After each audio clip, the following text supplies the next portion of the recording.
Fala, meu povo! povo! Tudo bom com vocês? Sim! Bom, eu acho que a internet está vivendo mais uma vez uma onda de discussão que poderia ter sido um grande papo num churrasco, Eu né? sinto que as ondas de discussão na internet são criadas. Já não são mais, tipo, sozinhas, acontecem sozinhas, sabe? Elas são criadas e elas são manipuladas pra Mas eu acho que sempre movimentar. foram, né? Em algum momento não foi? Eu Já. acho que sempre foram. E não só na internet, sabe? Eu acho que quando um pensador ou um autor, escritor, falava alguma coisa no início do século XX, lá na Confeitaria Colombo, no Rio, e ofendia o outro ou apontava o dedo pro dedo do outro, era muito para instigar uma discussão e instigar pensamentos diferentes. Porque pensa, né? Sempre que você tem uma onda ideológica acontecendo no mundo, precisa vir alguém e falar assim: eu não concordo com essa onda que tá todo mundo indo. E aí a onda dá uma bagunçada e aqui você redireciona a onda. Isso é a vida, né? Faz parte do movimento natural. Mas a gente tem uma constante no movimento brasileiro ideológico, que é a constante Felipe Neto. Que é desde o começo, né? Desde o começo. Ele é um grande personagem da ideologia questionadora brasileira, né? Independente da área, entretenimento, política, estilo de vida. Agora, e ele é isso pessoalmente, TikTok. né? Ele não é um personagem de internet, porque, por exemplo, a gente já teve alguns eventos que ele estava participando em que ele agia exatamente dessa forma, né? E não é errado ser assim. Questionar é normal, né, filósofo? Questionar é normal. Questionar é normal. Mas eu acho que existe um limite da educação básica. Então, e aí é aquela parada, assim, eu acho que nesse momento em que, e eu já vou explicar o que aconteceu brevemente para quem não tá entendendo, eu acho que nesse momento existe, além da forma de questionar, que obviamente a forma precisa ser pensada antes de você iniciar uma grande discussão, existe também um conflito geracional muito grande acontecendo entre ele e uma grande massa de criadores de conteúdo muito importantes e impactantes da internet. E eu acho que quando você começa a ter um questionamento geracional, eu acho que já vai para uma outra camada de discussão que não é mais sobre o movimento, sobre a ideologia. Trata-se de preconceito em alguma camada ali também, sabe? Na sua... É como se a sua avó dissesse assim: os jovens de hoje em dia. É mais ou menos isso.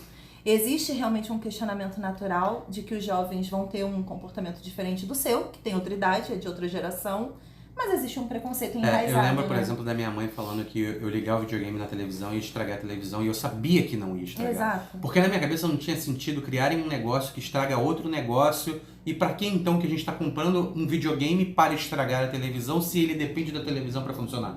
E isso não fazia o menor sentido pra mim, mas pra ela fazia muito sentido. E a gente entrava em discussões, assim, discussões de filho e mãe, né? Tipo, não estraga a televisão, sabe? E o que eu vejo na internet hoje em dia, com esses conflitos geracionais, é mais ou menos isso. É alguém falando: eu renego absolutamente esse tipo de criação de conteúdo. Eu não me envolvo com isso. E todo mundo que se envolve com isso, pra mim, tem esse tipo de pensamento específico. E esse eu acho que é o problema do Felipe Neto. Agora, o grande problema é o seguinte...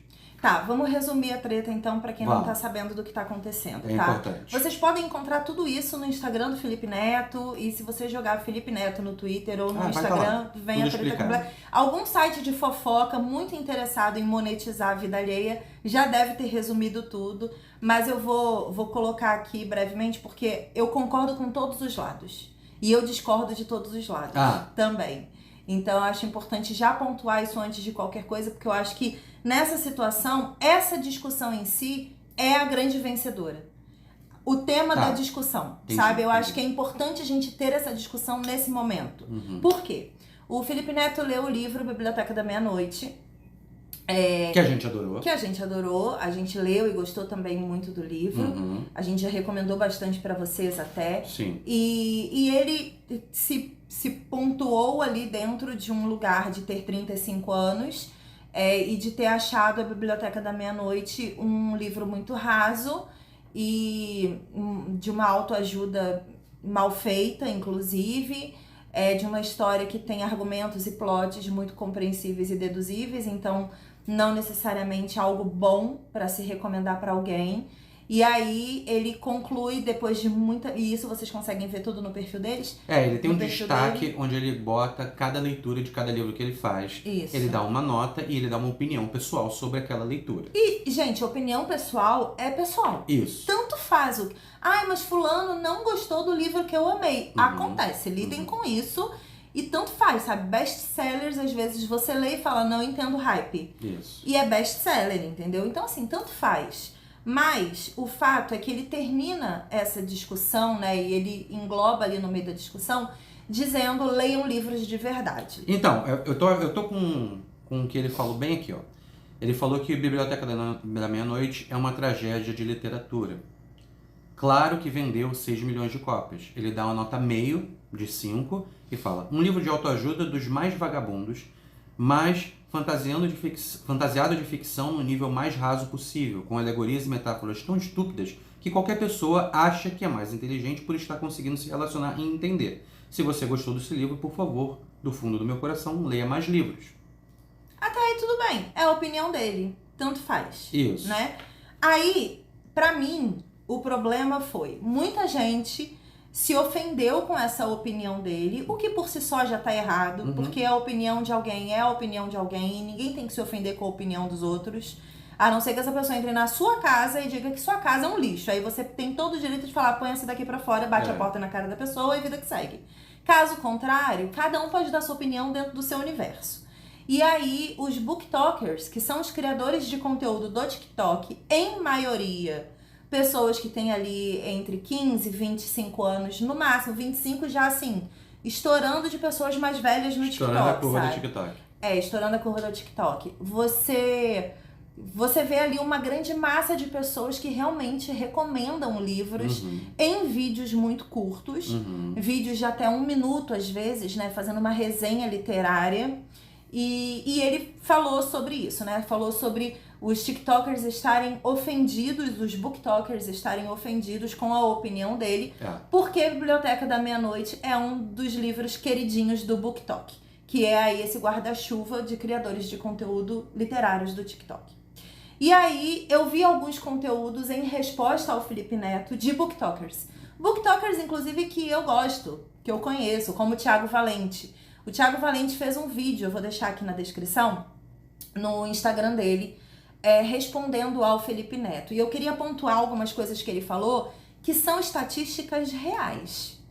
O BookTok não necessariamente é um guarda-chuva de pessoas profundas que fazem conteúdos literários profundos, resenhas literárias, que analisam a estrutura gramatical, a estrutura textual, que analisa a origem daquela história, inspirações, referências. Não.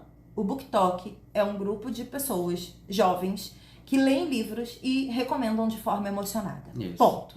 Esse é o resumo raso do BookTok. Existem pessoas profundas no BookTok? Claro que sim. Como em qualquer outro lugar do mundo. Você não pode generalizar essas coisas, sabe? Porque sempre vai ter alguém.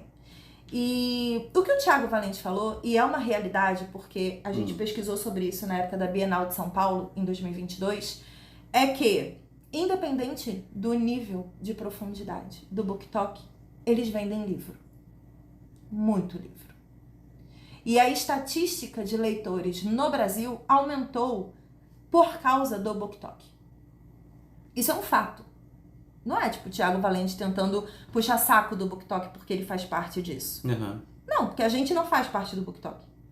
E quando a gente chegou na Bienal de São Paulo em 2022, qual foi a primeira coisa que uma das representantes de uma das editoras disse pra gente? Que do nada, quando um livro é bem, tipo, estoura, do dia pra noite, estoura em vendas, elas viram uma pra outra e falam, tá, que BookTok falou desse livro agora? E elas não têm como encontrar por pesquisas próprias, mas a primeira coisa que elas pensam é, algum BookTok leu esse livro, e recomendou, e isso vira uma corrente em cascata, porque esse recomenda, aí o outro já leu e recomenda também, e aí vira uma grande sequência de recomendação. Sim. E do dia pra noite um livro vira um best-seller. Aqui no Brasil. Tipo, número 1 da Amazon por dias. Isso. Na Bienal de São Paulo, e aí trazendo outro dado, no primeiro dia, eles já tinham vendido mais livro do que na Bienal de 2020. Uhum. No primeiro dia. Eles venderam mais do que na Bienal de 2020 inteira. Sim. Por conta, principalmente, dos livros recomendados pelo TikTok. Então, todo estande de editora que você entrava tinha uma estante que era queridinhos do TikTok. Mais recomendados no TikTok. Os mais lidos do TikTok. Na Bienal do Rio esse ano tinha os rankings, né? Toda editora tinha uma parede de rankings. Isso. E se você fosse olhar ali, pelo menos os 5, 6 primeiros eram livros recomendados pelo TikTok. Mas eles não fazem resenhas profundas, eles não são pessoas que analisam, tanto faz, tá? Vamos ser bem sinceros aqui. A gente está falando de um país que tem um acesso à cultura e educação muito raso. Um déficit gigantesco por gosto por leitura. Exato. A gente tem estatísticas horríveis de acesso à literatura, acesso à educação. A gente não tem saneamento básico para todo mundo. A galera não tem dinheiro para comprar livro, Entendeu? Então, assim, você vê pessoas na escola tendo literatura brasileira para ler e as pessoas odeiam. As pessoas odeiam Machado de Assis, as pessoas odeiam Aloysio de Azevedo, as pessoas odeiam todos os autores nacionais. Eu adoro essa literatura e sempre incentivo. Mas eu nunca fiz um trabalho incentivando a leitura. No BookTok tem. No BookTok você tem criadores de conteúdo que fazem resenhas de livros nacionais. Tipo a Moreninha, Dom Casmurro, o Curtiço. O Alienígena. Para as pessoas lerem livros nacionais. E são conteúdos de visualizações milionárias.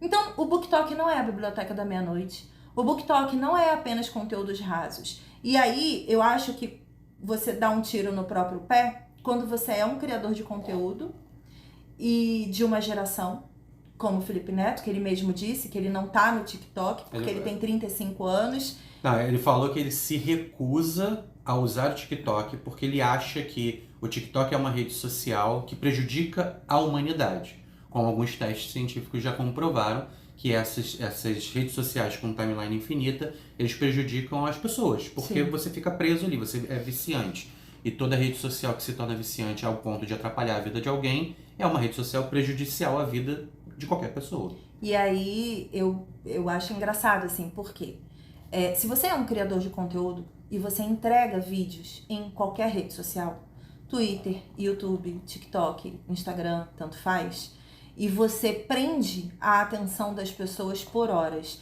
em uma plataforma que tem um gerenciamento de algoritmo terceirizado que não é seu, que inclui publicidades que não são suas e que de alguma forma incentivam, por exemplo, crianças a quererem comprar coisas e consumir coisas, adolescentes a querer comprar coisas e adultos, pessoas mais idosas, tanto faz a idade.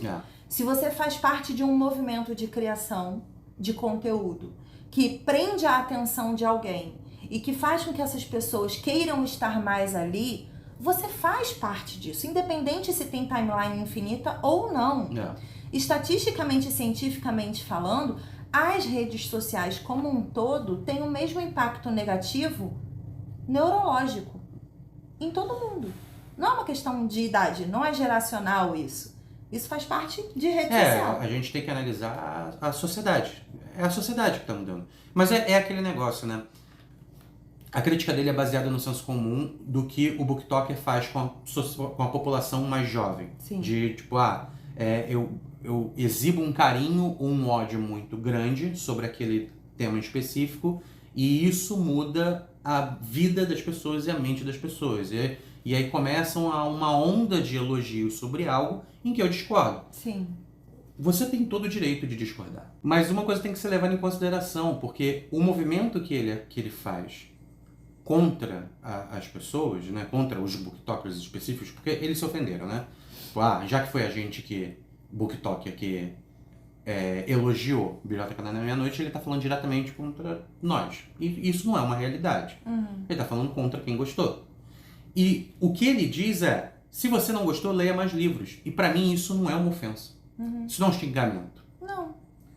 O problema é que ele chama quem leu e quem gostou de burro. Então, e aí eu queria aproveitar esse pensamento e ler para vocês um texto muito breve de uma pessoa que se pronunciou de outra forma. Ah. Foi a Thay Nariati. Esse é o Nariati. Thay Nariati. Eu vou deixar o link do post aqui para quem quiser seguir, acompanhar o trabalho dela. Eu não conheço, mas foi uma seguidora minha que compartilhou e eu achei interessante. Ela fez um texto assim: fala mal do Felipe Neto, mas faz o mesmo. Agressividade do universo literário. E aí eu achei interessante esse ponto, porque isso daqui vai além de BookToker e vai além de Felipe Neto, que eu acho de verdade que é onde está a discussão de fato. Ah, tá. Legal. Fora dessa bolha de criador de conteúdo querendo aparecer brigar mais do que o outro. Exatamente. Ou aproveitar que gerou uma corrente de ódio para se fazer valer e tudo mais. Entendi. Ela falou o seguinte: essa agressividade não pertence somente ao Felipe Neto. Hoje, os vídeos com maiores visualizações aqui no Bookstagram, que para quem não sabe é o guarda-chuva de criadores de conteúdo de livros do Instagram, são de grandes influenciadores falando de forma desrespeitosa sobre um livro ou um autor. Muitos dizem que o livro é lixo apenas porque não gostaram. Ofendem quem gosta de clichê, quem lê Colleen Hoover, quem lê autoajuda, quem lê after, quem lê dark romance. Tipo, tudo eu aqui, né, nesse negócio. Quem lê hot, por exemplo. Influenciadores que nunca escreveram um livro na vida. Quando você fala de forma desrespeitosa de um livro, você não ofende somente um autor. Ofende quem lê, ofende quem publica, ofende quem traduziu, quem editou, toda a cadeia, né? Reflitam se o universo literário não está fazendo o mesmo que o Felipe Neto. Eu vi muita hipocrisia nessa polêmica. Pessoas que muitas vezes sabem que não vão gostar do livro e leem somente para falar mal. Às vezes é de um estilo que você não teria interesse de ler, né? Eu não gosto do Mestre King, por exemplo, o Stephen King, né? Acho a escrita dele cheia de falas preconceituosas. Então justifico a quem perguntar e não leio. Nem precisa colocar no Google como Felipe Neto ficou famoso. Você possivelmente sabe que os primeiros vídeos dele são os que muitos chamam de besterol. Ele definitivamente deveria respeitar quem consome livro bosta, na opinião dele. Da mesma forma que nós respeitamos os milhões de seguidores dele que também consomem bostas, através de bostas que ele fala. E aqui ela usou um palavrão. Esse ataque não surpreende, pois essa sempre foi a característica agressiva que ele sempre adotou em qualquer linha que ele defende. É uma pena? É. O alcance dele tem potencial para contribuir muito para a leitura. Da mesma forma que ele já contribuiu para temas importantes, como a democracia do Brasil, por exemplo. Mas a questão é que o Felipe Neto tem sido contraditório ao defender democracia e chamar alguém de burro pelo que a pessoa lê. O Felipe ofendeu não somente os milhares de leitores que leem por causa de livros, como a Biblioteca da Meia-Noite, mas também ofendeu os influenciadores que estão há anos incentivando a leitura, lotando bienais e fazendo com que pessoas abram um livro pela primeira vez. Mas não nos esqueçamos que essa arrogância do Felipe Neto e esse ar de superioridade está nas bookreads também. E eu achei isso muito interessante, porque não é sobre a opinião do Felipe Neto estar certa ou errada, ou a opinião dos booktokers ou bookreads estarem certas ou erradas. Trata-se de você acreditar, em alguma instância, que a sua opinião, por algum motivo, que aí tanto faz qual seja, é superior, mais válida e mais importante que a opinião de outra pessoa. Porque não é, meu anjo. Não é. E é interessante isso, né? Porque a abordagem dele é sobre a falta de inteligência ou a falta de leitura sobre alguém que gostou de algo que ele não gostou. Sim. E a gente gostou. E a gente lê bastante. Eu li esse ano, acho que mais de 60 livros. Sim. Eu leio hot. Eu leio livros mais cabeçudos. Leio hot. Li Biblioteca da Meia-Noite. Leio Acotar. Eu não tenho preconceito literário. Eu acho que a grande questão, e o grande ponto dessa crítica e dessa bagunça toda, é que a opinião de cada um importa em diferentes níveis para diferentes pessoas. Uma leitura importa em diferentes níveis para diferentes pessoas. Biblioteca da Meia-Noite é um livro que trata sobre como seria uma vida se fosse vivida diferente. Sim. Para algumas pessoas, não faz tanta diferença. Talvez se você mora numa mansão e você é contente com tudo que você faz, não faz diferença. Talvez você tenha feito tantas escolhas certas na sua vida que você não questione as escolhas que você fez. Mas e quem questiona? Exato. E quem não está feliz com a sua própria realidade? O correto é desistir da sua própria realidade? E quem tem vontade de mudar a vida, mudar de carreira, sei lá, se separar de um casamento infeliz, se reconectar com os pais que não conversam há muito tempo. E quem está em situações realmente muito tristes com relação à própria vida, será que essa pessoa realmente não precisa ler Biblioteca da Meia-Noite? E foi isso que me deixou feliz nessa leitura, porque eu sou feliz com a minha realidade de vida. Eu li o livro e achei óbvio o final. No início do livro eu pensei, deve terminar dessa forma. E foi óbvio o final pra mim. Só que o que eu imaginei? Tem uma galera que pode ser impactada de forma positiva aquilo. E eu acho que a arte, ela pode se movimentar dessa forma, sabe? Sim. Quando ela não é feita pra você, tomara que ela seja bem feita pra alguém. E não é por não ser bem feita pra mim que eu tenha que desejar o mal daquilo. Sim. É muito complicado. A gente fala isso durante muito tempo, né? Eu tava conversando com um criador de conteúdo, o Matheus. Ele faz conteúdo de One Piece. E a gente tava falando sobre isso recentemente, assim, como é difícil você crescer na internet querendo ser uma pessoa normal. Eu não me considero uma pessoa boa, do tipo, uma pessoa caridosa, boa, com um coração, assim, altruísta de uma forma exageradamente positiva. Não, eu falo mal de coisas também, eu não gosto de coisas também, né? Coisas que outras pessoas amam. O Panda também não gosta de coisas que pessoas amam. Mas a gente não busca um caminho tóxico na criação de conteúdo. E quando você busca um caminho não tóxico, um caminho não polêmico, um caminho não exageradamente intrigueiro, eu acho que intriga é o que resume muito a internet brasileira, especificamente, você é uma pessoa normal. E aí você não é interessante. Você se torna, aliás, desinteressante para quem busca o tempo todo polêmica. Eu tenho estudado bastante sobre a cultura brasileira, né?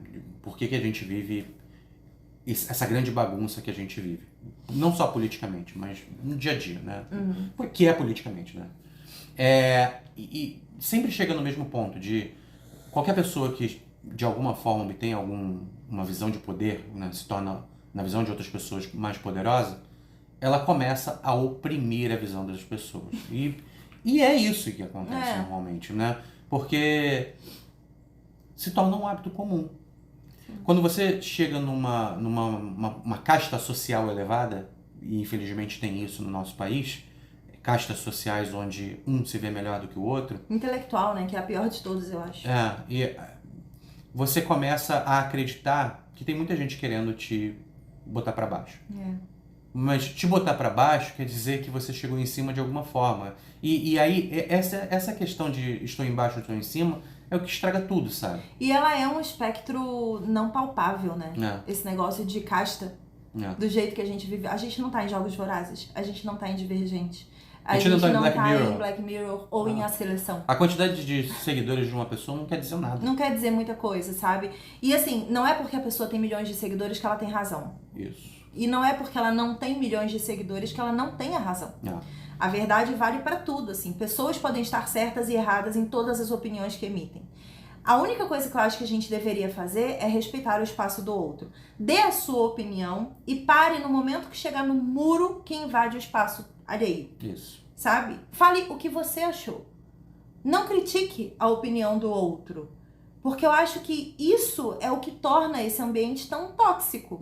O Felipe Neto tá certo em dizer que não gostou do livro, que ele não gostou. Ele tá certo, gente. Se ele não gostou do livro e ele tem o espaço dele de comunicação, ele tem 100% de direito de dizer não gostei desse livro.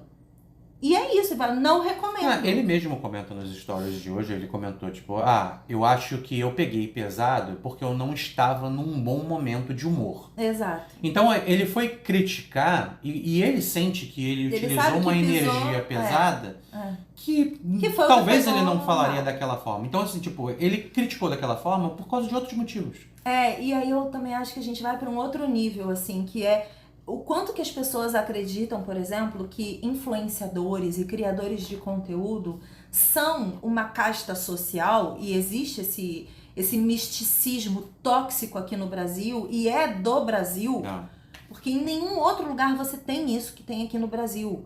Existe essa classe social, essa casta tóxica de criadores de conteúdo e influenciadores que tem uma responsabilidade social. Eles são cobrados, né, por uma responsabilidade social, como se o que eles estivessem falando fosse lei, fosse a nova Constituição brasileira. Não é assim que funciona. São pessoas, como você, fazem cocô como você. Eu acho que o cocô é o exemplo mais óbvio. É a cotação. É a cotação da humanidade. É isso. São pessoas como todas as outras, que falam bosta como todas as outras, que falam coisas interessantes como todas as outras. E que emitem opiniões boas e ruins como todas as outras pessoas. A gente não precisa criar esse ringue pra aparecer, sabe? Eu tô desde cedo lendo o Felipe Neto, o Thiago Valente e outros booktokers e outras pessoas. E aí vem especialistas, aí vem Gabriela Prioli, aí vem não sei quem, e todo mundo querendo dar o seu 2 centavos de opinião. Porque, o Felipe Neto é isso, porque fulano é isso, porque o booktoker é aquilo, porque o TikTok é não sei o que. Aí começa a... E aí vai indo, e quando você vê, você fala, gente, mas como que começou essa história? Como começou essa grande briga? É porque o Felipe Neto não gostou do livro. Entende? Que absolutamente tanto faz. Não leia. Se você pensa todo dia, hoje, o que o Felipe Neto disser será o roteiro da minha vida. Beleza. Se você for esse tipo de pessoa, se você for essa pessoa, beleza. Ou, hoje, quando eu entrar no BookTok, o primeiro livro recomendado será o livro que eu vou ler, porque o BookTok é a minha vida. Beleza também. Aí virou religião, né? Exato. Mas não é isso que acontece. A gente sabe que não é. E é doido, assim. Qual foi o primeiro livro que você leu na vida? Você lembra? Não tenho ideia. Como que você entrou na leitura?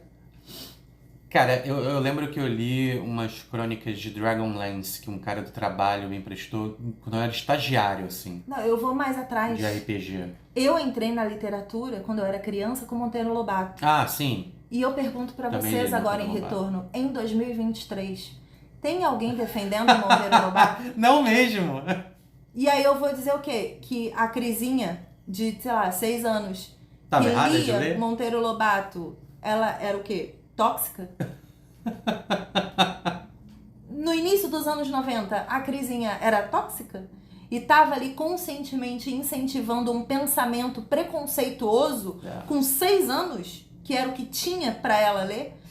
Então, assim, gente, a gente tem que tomar muito cuidado com o nível de arrogância e propriedade intelectual que a gente invade do outro.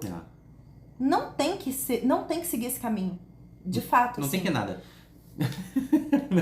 É muito bizarro. Eu queria terminar esse vídeo repetindo a frase da Thay, que eu achei a reflexão dela uma das melhores que eu já vi.